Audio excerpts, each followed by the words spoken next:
everyone, and welcome to Unglamorous in the City with Smitha Rao. I am so excited today to have you here, and I am very excited to introduce you to my friend. So this is Neha Multani. She is the owner of SoniGal Jewels, and she works in tech as her day job. So Neha, thank you so much for being here today. Thank you for having me. Thank you. So, let's get started. Tell me a little bit about what you do. Tell me about your business. I do have to point out that we are both wearing stuff from her collection, so you can see how beautiful it is.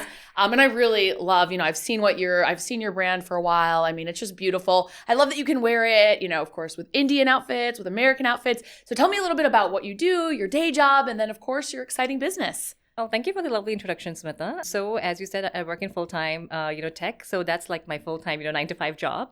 But I always had a passion for jewelry. So that's how this, my little, little baby SoniGal, jewels, it came into picture more so in 2024. I do have to say that in 2015, I did start a clothing line along with a jewelry line, but then everything was kind of put at the back burner in 2017 because life just kind of comes in your way.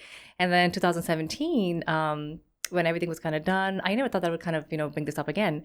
But come fast forward 2024, that's when I was like, okay, you know what? I think I really kind of miss having that entrepreneurial side to myself. I love the whole jewelry aspect of things. I mean, I started wearing different pieces, whatnot.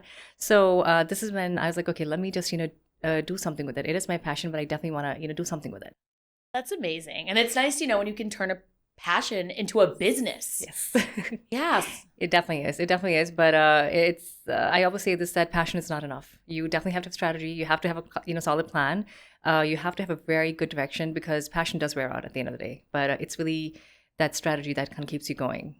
Absolutely. And tell me a little bit about your strategy, about, kind of how you got started. In the more recent time, I know the business has grown. Yes. Tell me a little bit about that. So I have to actually owe it to my very close friends. I was hosting a lunch, in 2024, actually. And, before that, I just, started collecting different pieces when I was going to India, or I would just kind of pick them up from different shops here. And I would kind of like start wearing them and started kind of getting this, these compliments from different people. Hey, where'd you get it from? It looks really nice. And that was kind of like the first form of validation for me. And I was like, okay. And then, when I hosted the lunch with my girlfriends, they actually were really the ones who kind of really pushed me that, hey, listen, I think you really have a great knack for jewelry. Why don't you really seriously, think about it? So that was like really encouraging from their side. And I really, from that moment on, I decided that, okay, I'm going to actually go into this, full blown. And I started, meeting with the vendors in India, started curating, jewels. And it was like hours and hours of conversations. Because a lot of the times, like if you go to like a lot of, DC parties, you see like the pieces kind of look similar after a point. They were pretty, but it was like not really the pieces that I would kind of, say, hey, that's so different. That is like, so like, out there. And that's what I wanted SoniGal to have. Like, those very out of the box, very different, unique pieces that you can, wear to a DC party, but then also, wear with like a blazer in the city or like a rooftop, dinner or something. I love it. And that's exactly what it is, right? Yes, Because it's like they're very versatile. We were talking about that even off camera. You can wear them for absolutely any kind of events, which I think is a really cool thing. Because you don't find jewelry that's like that, right? That can transition from work to day, night. Exactly. And I think we have a little bit of everything in SoniGal. We also have like a minimalistic line where you can wear to work. And, you can also wear these really, like I said, at a DC gathering or something. But, for example, like I'm wearing this with this, satin shirt, and you're wearing one of my very beautiful pieces as well with a dress. So I think that's the whole thing about SoniGal. It has to be very versatile at the end of the day. Excellent. Okay, so I have some questions I know that we want to get into, to dive into. Obviously, as I mentioned, you're balancing a full-time job while building this brand. So what's the most, of course, the podcast is Unglamorous in the City. So what's the most unglamorous part of juggling both of those worlds at the same time? I think that's what people don't see on Instagram, right? Because Instagram is like a very pretty picture.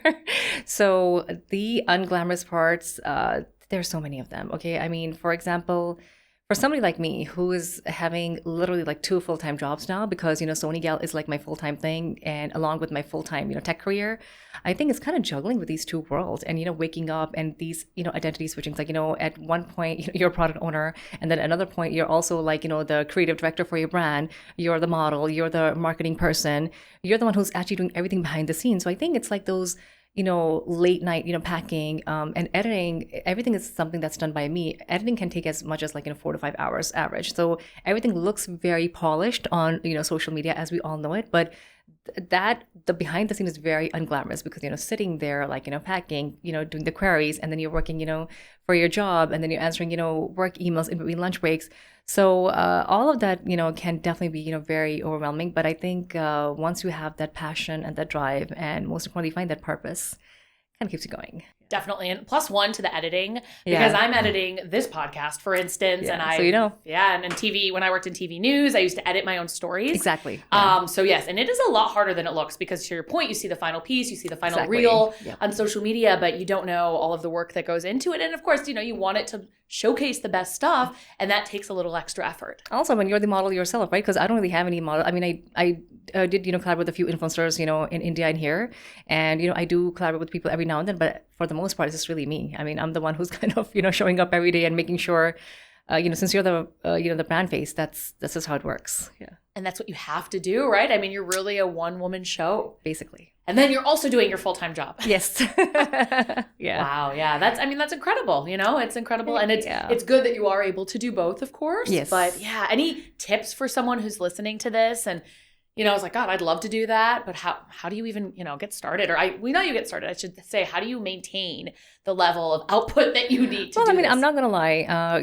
There are times that it does get very overwhelming. And, you do kind of have the sense of, burnout, because I've had those days as well. But I always say this to, someone that, yes, you may be passionate about something, but passion is never enough. And I think I learned more about this business after I kind of got into it, that, hey, okay, I'm going to start this jewelry business. Yes, I love jewelry. I know I have the knack for it. I know I can bring something different onto the table, but there are a lot of hurdles, on the way. So like, be very realistic about your goals as well, that, there are going to be setbacks and you're going to have to face them, and as somebody who's, built this, brand from scratch, every little joy, every little celebration is very big to us, but then so are the setbacks, so are the failures. I mean, you're not going to have these crazy sales like every day. At least I don't, I'm still a growing brand and the market is very saturated. You are competing with so many different people at the end of the day, but know your strengths, know your strategies. And if you do have to take a little, time to, take off, know that it's perfectly, okay, because it's very overwhelming. It's also like being an entrepreneur can be a very lonely journey because you're behind this by yourself. You're the one making those phone calls, you're the one making those collaborations, you're the one doing the marketing, whatever. Even if you don't show your face, it's not just for jewelry, any kind of, entrepreneurial startup. It's a very lonely journey at the end of the day, but be prepared for that and, just, keep going. And it's okay if you make mistakes. So I have made so many mistakes. I mean, if you see my videos from day one, they're so funny, but I've come a long way 2 years in. Yeah. And I love that what you just said, right? That it's lonely, because you hear a lot, it's lonely at the top, for instance, right? From executives who, but it's also as you're building your way to the top, or as you're building that brand, because you're right, you're doing it all on your own. And you're not necessarily, I mean, you're getting validation through, of course, like people liking the jewelry, buying it, but you're right, you have to do all the work behind it to even get to that point. Absolutely. It's a very, very tough journey. It's very lonely. And I'm going to be very honest about this. It does definitely take a mental toll on you. So that's why I always say that, take breaks if you have to, because I used to not, take breaks. I used to keep going at it. And I remember that I had a massive burnout at one point. So, and it will show up, at your job. It will show up even in your, business. So it's okay. Just take a break.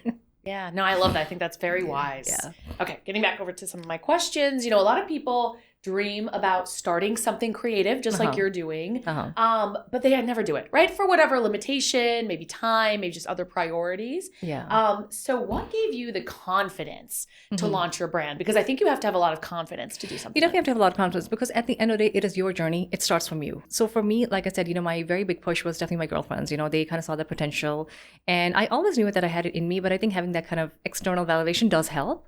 But at the end of the day, it is your journey, and it's either you have it or you don't. I'll be very honest about that one, because people often talk about ambitions and their passions, but I always, at least, and I'm saying it again, that it's not going to work if there's not a solid business strategy, if there's not a plan. So I think I learned the ropes of the business as I got right into it, that it wasn't just about Instagram reels. After a point, the social media is so overwhelming. It's about, collaborations, about the marketing, reaching out to the right people, going to the events, where you can be seen. It's all about, being seen. What is it that, you can bring different onto the table? So I think I just had that, drive in me that I just want to keep going. But I also was very realistic about, what I was, kind of seeing that, okay, you are a small brand. There are other brands out there. see what is it that you bring very different onto the table. And I knew that SoniGal had that potential, especially now that, we're kind of growing.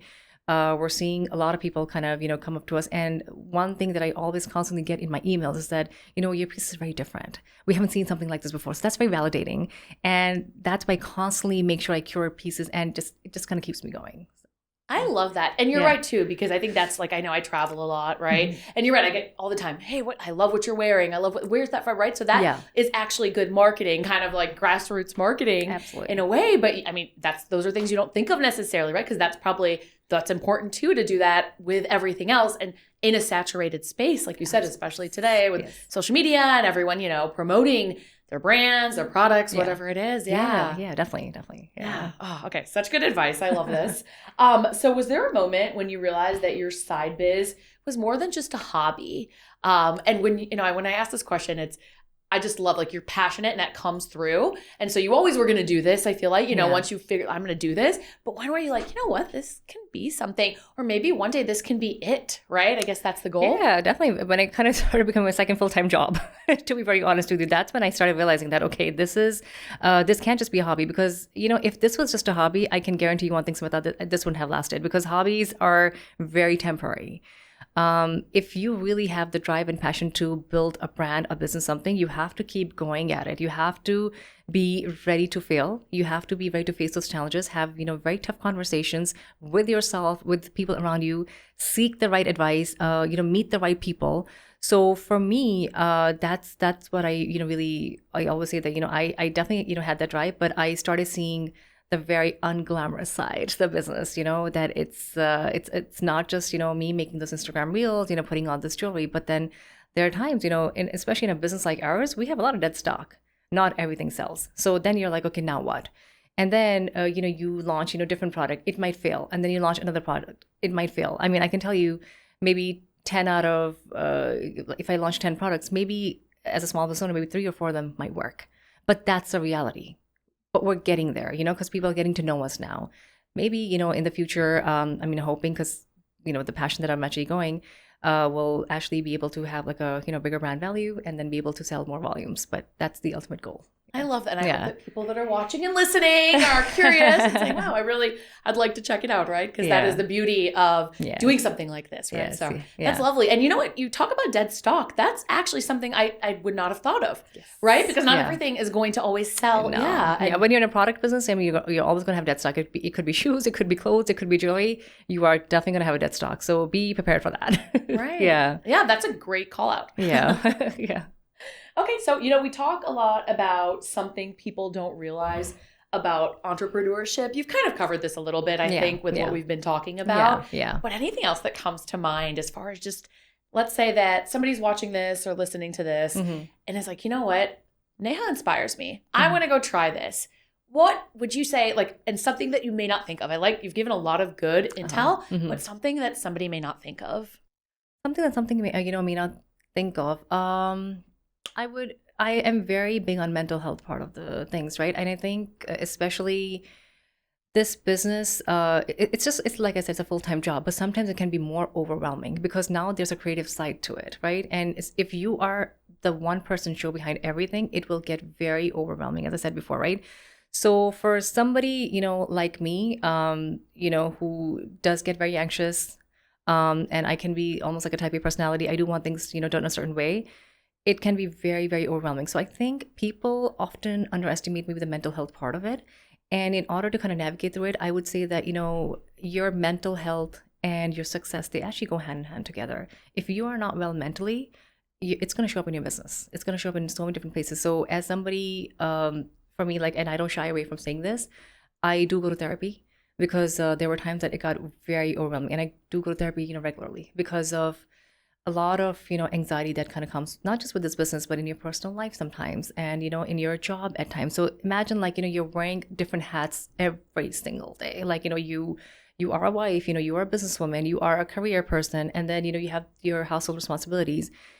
It just gets very overwhelming. And I always say that, make sure that your mental health is actually, in a good space, because if you can't be pouring from an empty glass, right? So don't shy away from taking any help.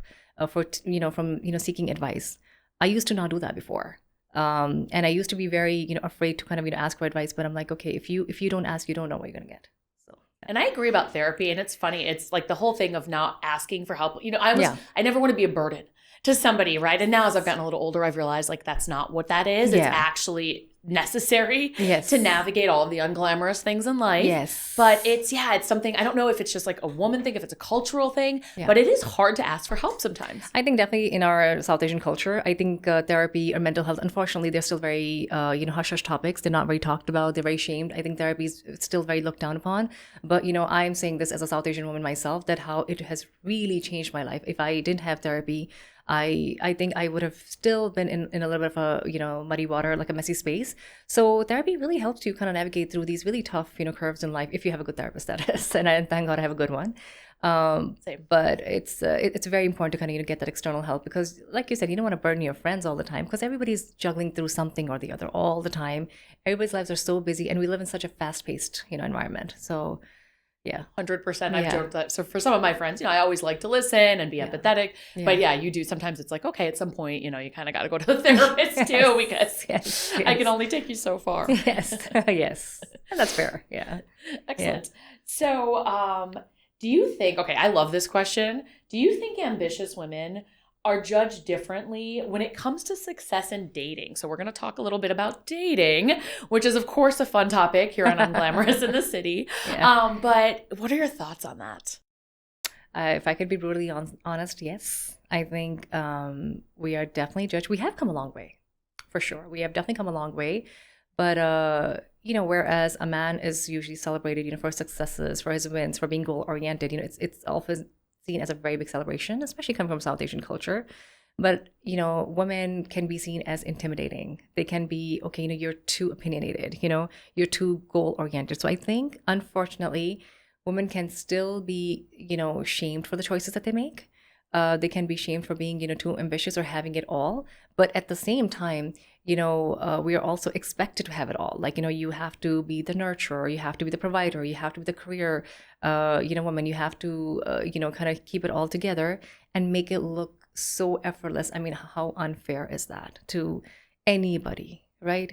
It's very unfair to anybody. And I can say this, that, I had, these expectations on me at one point. And at this point of my life, I will always say that nobody ever has it all. Nobody ever has it all. And you, as a man or a woman, you should not be apologetic for having, your ambitions.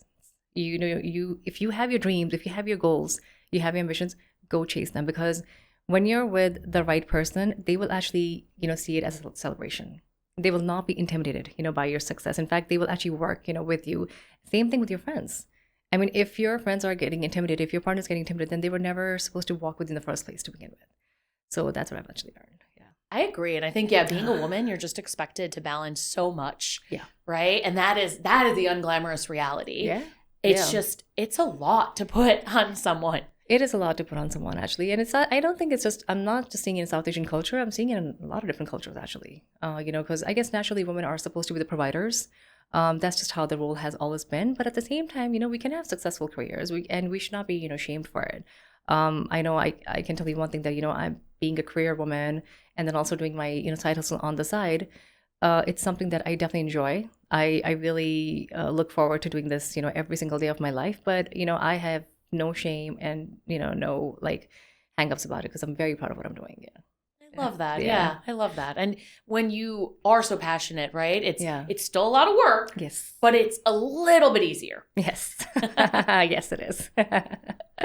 Yeah. Excellent. Okay, excellent. So I still have so many good questions to get through here. So Neha, how is balancing a career, right? And building this business, how does it impact your relationships? And this could be it's a very broad question. Yeah. Has there been a time where maybe you had to miss something, you couldn't go to something? I'm sure, right? So how has it impacted those relationships? It is. And that's all about priorities in life. You have to prioritize. And, when you are, building a business, there are many occasions you're going to miss so many things. I've missed birthdays. I've missed a lot of events because I have to do, these exhibitions. Sometimes I'm just so burned up. Working late night for my job and my, my side hustle, that there are times that I just actually need a break. And I've actually taken that call that, listen, I'm really very sorry, but I'm actually, tired. So luckily, and I believe in honesty, I've had friends actually who have been very understanding. So, whenever I can make it to their events, I always do it. My husband, he's been really amazing as a support system. I think it's really great to have a partner who's very understanding, because it's marriage at the end of the day, and sometimes these things can take a toll. But I think he's always been kind of by my side, understanding, and kind of working with me on the ideas for SoniGal as well, kind of listening to me. Sometimes just want somebody to listen to you. So if you have the right relationships, be it friends or your partner, your parents, whatever it is, I think it just becomes so much easier, versus when you have difficult friends or your partner. It'll show up in your business in your life too. 100%. We've talked about that in the podcast before, where that support system is just so crucial. Yeah, to anything you do, and especially when you're kind of doing all the things. Exactly. Because I've had to go to exhibitions, and exhibitions are not easy. They're like a good 12-hour day. I mean, from setting up to then selling, and then sometimes not selling enough products, and then you're packing up, and then you're unpacking again for the next day. So I've had done some pretty crazy stuff, but again, there I would say I was very blessed that my husband kind of helped me there. Then there were my friends, and then my parents would kind of help me out. It kind of takes a village to kind of keep this going. Yeah, it does. It definitely takes a village, right? And I think everyone's village can look a little different, whatever that is. If that's your parents, if that's spouses, if that's siblings, whatever friends. Yeah, it can look different, but you're right. Everyone needs a village. Yes. Yeah, definitely. Yeah. And this next question is a fun one too. Have you ever felt pressure to tone down your success, independence, or ambition? And this is related to dating. It can also really be related to anything, right? Just even being in a room with someone and feeling like you have to tone something down because of being a woman, or, being an entrepreneur, whatever that looks like. And this is kind of an interesting question, because I feel like there's a lot of different ways to interpret this, but I love this. I know it doesn't just happen as an entrepreneur, but it happens in corporate world all the time. As I said, that, strong women can be very intimidating. So I have definitely faced this at work, where I think my opinions were not welcomed. Or let's say you're talking to an executive, they felt intimidated, or they thought that they knew better. So this is something that actually has come up actually multiple times in my career, as a person who's worked in tech. But again, it's the people, who you work with. And I have met some really amazing people at work as well, who have actually, celebrated my wins, who have actually, kind of rooted for me, kind of given me a good, feedback and whatnot. But I think something as a South Asian woman that I've actually seen growing up, because, I come from a family, immigrant parents, and giving great values, building community was what was all about when we were growing up. But, at the same time, you hear these subliminal messages like, hey, don't be too loud, don't be too opinionated. You're not going to have enough suitors then. So, you're not going to have enough suitors, men don't like women who are too loud. So I've heard that, but I think I was always like this very different, ambitious person. Maybe I think I was also one of those people who was like a bit of a rebel after a certain point, because I think you should not be, shrinking yourself to make somebody else feel comfortable. That is not how this works. And you're not going to be happy at the end of the day. So if somebody's intimidated by you, that is their problem, not yours, I love that. If someone is intimidated by you, that is their problem, not yours. Yes. And, and going back to, I think, like a previous generations, South Asian culture definitely, but even outside of that, there were a lot of women that stayed at home. Yes. Right? Yes. And I mean, even in American culture, they stayed at home. Yeah. So we're an interesting generation, because I feel like so many of my friends work. Not only do they work, my female friends, they kill it at work. Yeah, I'm sure. They have businesses. They have great careers. They're executives. And I feel like that previous generation, you saw, of course, there are women like that too, but you didn't see it at the same scale, the same volume of what we have today. Yeah, definitely. I mean, women have definitely become more ambitious now. I think they're becoming less apologetic for the choices that they're making. But unfortunately, sometimes that does come with a price. I've seen like a lot of my friends who are extremely successful, but they're very single.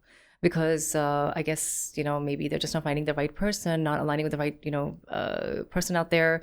I don't know if it's intimidation. I mean, I've definitely seen that in my dating game, that men did get intimidated by me. But it's just a matter of kind of navigating through life and just, finding that balance. And fun fact, you were Miss India. Yes, I was back in the day. Let's talk about that. That's a fun one. I'll give you a. Yeah. I was like, that's definitely a thing to chat about. Yes. So I'm imagining even more so with what you're saying. Tell me a little bit about that.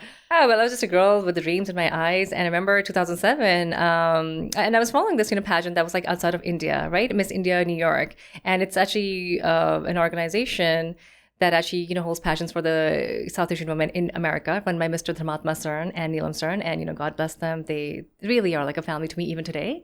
For providing platform to young women like us, right? So I remember I used to hear a lot about this pageant when I was growing up in USA, and I don't know, I was always like into pageants weirdly back in the even in third grade. I watched Miss Universe, Miss World. I was like, oh, Mom, I'll be Miss Universe. One day, of course, like that didn't happen, but whatever. But I remember I was very keen on becoming Miss India New York, and that was like a big thing back in the day. And I told my mom, hey, listen, I want to be competing in the pageant. She really thought I was out of my mind, and I was joking. She's like, well, and thank God, my parents had always kind of let me, live my, life on my own terms and kind of discover whatever we possibly could. My dad being very supportive about it as well. So I remember like when I competed in it, it was just a very beautiful memory. I think till date, it's actually one of my most beautiful memories, my biggest win, because I wanted it, so bad. And it was just those times when everything was just, so better, like no social media. And it was just, and I still have the newspaper, clips from the Desi newspapers. And I'm like, okay, wow, I did it. But again, it was all passion, all belief in yourself. And, that's what kind of got me there. Yeah. And I will say Miss India New York is a great achievement. Yes. I imagine that's very, very competitive. It was. Yeah. It was very good. I mean, definitely great friendships I made, wonderful women, and we're still, friends with some of them today. It's very nice to see everybody, have their own careers. Some of them are moms of, 2 or 3 kids. It's really nice. Yeah. I love that. Yeah, I love that. And it's the kind of sisterhood that comes from it too, right? Yes. That's kind of maybe an unseen, benefit that comes from being in that world. Absolutely. And we made some great friendships, great memories. Yeah, it was times were so simple back then. Before social media. It's interesting because, what we're both doing, obviously, with you having your brand and doing the podcast, social media is a great tool. Yeah. Don't get me wrong, right? For marketing, for putting everything out there. Yeah. But I've talked about this too. It can be kind of disheartening, right? When you're scrolling on a feed and you're seeing, images of families and, whatever it is, right? Whatever, like it can be, or you see people, like I travel a lot. I'm always posting about my travels, right? And they're like, oh my God, I'm so jealous. And I know it's meant with the best intentions when it comes from my friends. Yes. Or, people that care about me. But it is like, it puts a certain image out there. Like I'm not posting the negative things. I've started to do that a little bit more now of posting some of my thoughts of, if I feel a certain way after an experience, but mostly it's all positivity. It's all the cool things I'm doing, the travel, the shopping, which it's not highlighting the negativity. Yeah, I mean, that's what social media is really about, right? It's a very pretty picture. It's a very highlight of your, pretty, side of life. And we all know that, not everybody is happy 24/7. Life can get very overwhelming. And I see that with my business all the time, too. In fact, I've actually taken a little, break from my SoniGal page. I haven't been posting so much because it just got a little overwhelming at one point. So I was like, okay, I think I need a little, screen break because it was just getting, too much. And I allow myself those breaks because you have to, like I said, reset and just take a step back that it's okay. It's okay to take a little break from social media. I think that's a healthy tip too, right? And especially, I mean, for women that are, really young, for teenagers who are impressionable, right? I think that's because I imagine they're on all the platforms. Yeah. And that's, it's healthy to take, just to disconnect for a bit. Like social media, it's a great thing to kind of, explore opportunities, know stuff. I mean, it's so much knowledge is out there. But at the same time, it's very overwhelming. It's like a big ocean of, stuff that's happening out there. So it definitely is very, very overwhelming. That's a good pro tip. Take a little break from social media every now and then. Yes.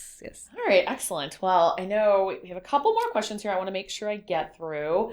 So what's one lesson from your biz? And you've talked about some of this stuff already, but what is, if you had to kind of sum it up in a few words, what's a lesson that you've learned or something maybe that you wish you knew when you got started? Something I wish I knew. Actually, I really don't know. Like I said, I think I really learned a lot of the ropes of the business, after I got into it, because, when you get into something like, this jewelry business, right? I just kind of dived into it with my passion and, with these certain curated pieces, that I had, right? I guess maybe if I knew how to work my social media better, maybe that would have been a good tip. because I was kind of, just, posting reels and videos, and I realized that, it has to look a little bit, more polished, more, curated.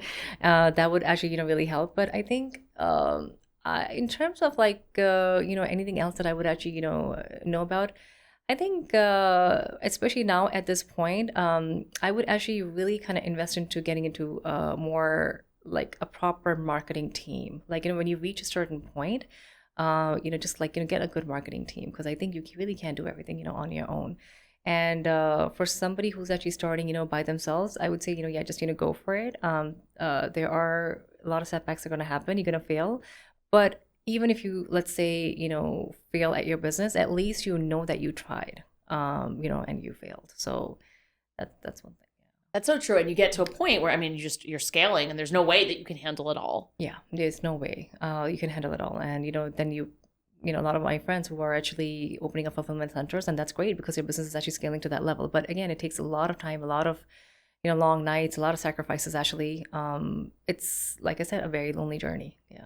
Yeah, the journey is lonely. Yeah. That is what's interesting, right? Because again, you hear when you get to the top, but the journey itself can be lonely. Yeah, because there's nobody to like, really help you, to be honest with you. It's not like I haven't asked for help. I've kind of tried to learn the ropes of the business, but then nobody's really gonna, give their business secrets, and that's fair enough, right? So for me, I just kind of had to like navigate, on my own, kind of, do some reading, how I can make my business better, kind of talk to the right people. And I think New York is like such a busy city. So I've actually started going to some events, kind of networking with people, maybe kind of getting to know how they run, their business. Because I think it's very important to sit with like-minded people who have experience. So at least, get some tips there.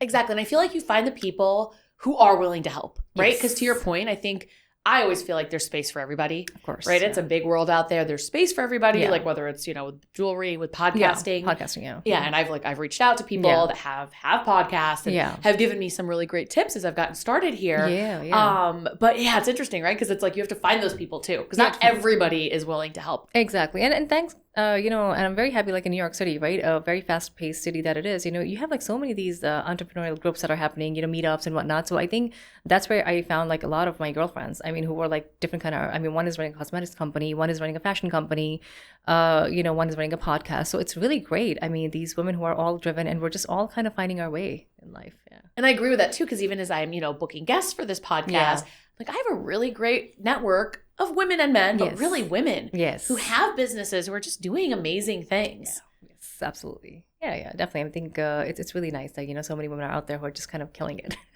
Exactly. Yeah, it's nice to see. And it's nice to see that in this day and age, you can do it all, right? Like to your point, you can really do, there's no limitations, right? At least, I mean, to a certain degree, of course, right? I don't have children. I know you don't have children. So but there's not, for me, it's just kind of the sky's the limit. Yeah. I mean, it definitely gets, I think, difficult with kids. And I always give more power to women who have kids and they're running a business. I mean, I don't know how they do it, but I guess after a point, you just get used to it, or you just learn the ropes of the business, and they're probably, outsourcing their, work to other people, however it is. But I think it's really demanding as a mother. It's, running a business as a mother, I can't imagine. Yeah, so props to all the mothers out there who are watching or listening. Absolutely. You guys are killing it. Exactly. Yeah. Exactly. So listen, I want to keep an eye on our time here. So I want to make sure I ask you this. Mm-hmm. And this is the last question I have on paper, but, not necessarily the last question. Let's see. But for someone who is overwhelmed, right? And we've kind of talked about, again, what I love about this is like we're having all the great conversations just organically, but just I think you're so inspirational. So for someone who's listening to this, and maybe, even going through an unglamorous moment in life, right? Yeah. Whatever that looks like. Yes. You and I have both been there, obviously, right? And for different reasons. But what would you say to that person? Everybody is always going through something or the other. Unfortunately, life will, get in the way. Unfortunately, there are so many calamities that are going to happen. You can lose a parent. You can lose a job. I've been in that place where I've actually, lost my job. And it's definitely very, very, triggering. It's very overwhelming. It's like, anxiety because, at the end of the day, you're also kind of bringing the paycheck. And that's when I was actually, living by myself. I mean, but,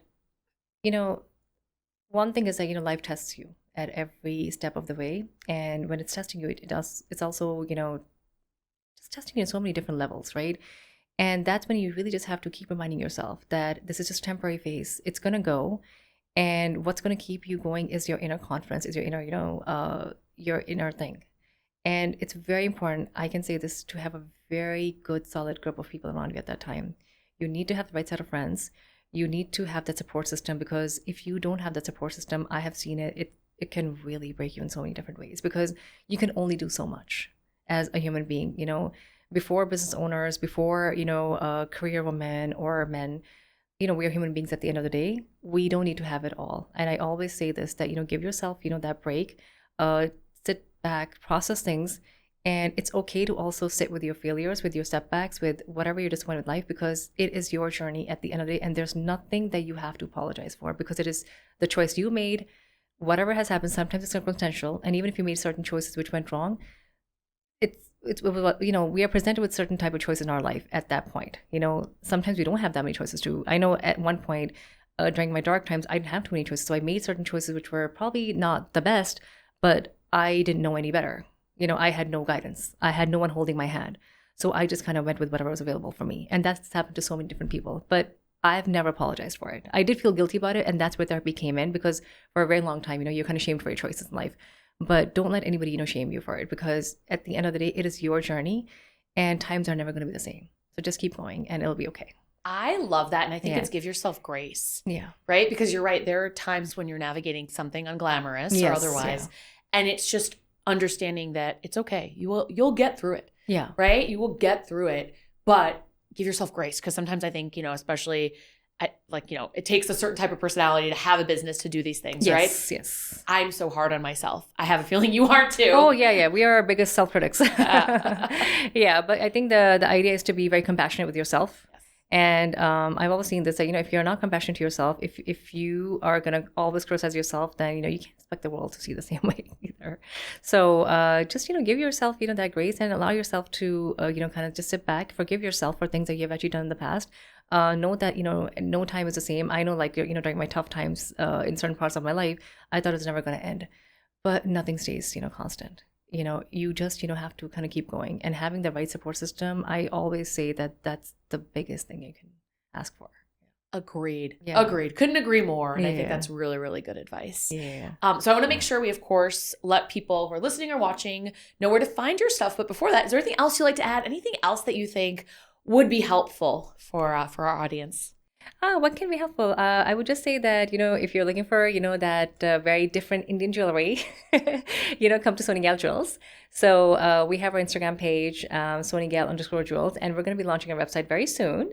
So that's going to be one thing, and we'll be, expanding to other platforms like YouTube Shorts and whatnot. So it's a growing business, and we do actually a lot of customized pieces. So we have, a little bit of everything. So just, come to our, page, check it out if you like anything. And we would also love to collaborate with any organizations that are out there. We'd love to support, organizations that are cruelty-free.